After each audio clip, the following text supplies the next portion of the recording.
પંચમહાલ લાલોલમાં સ્ક્રેપના ગોડાઉનમાં ભીષણ આગ લાગી। સ્ક્રેપના ગોડાઉનમાં લાગેલી આગ વિકરાળ બની। ગોડાઉન પાસેના મકાનો પણ આગની ચપેટમાં આવી ગયા હતા। પતરાવાળા 3 કાચા મકાનો આગની ચપેટમાં આવી ગયા। લાકડા અને ઘાસથી બનાવેલા ઝૂંપડી પણ આગની ચપેટમાં આવી ગઈ। ફાયર ટીમે આગ પર કાબુ મેળવ્યો। ઘટનાની જાણ થતાં પોલીસ પણ ઘટના સ્થળે દોડી આવી હતી।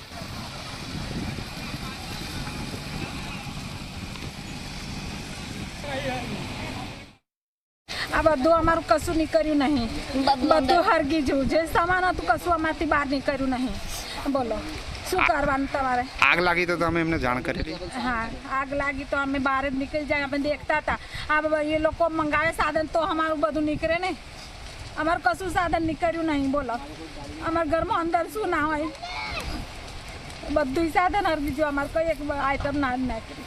ખાવાનું પીવાનું બધું શું ખાવા પીવાનું શું? બોલો કેટલા મકાનો?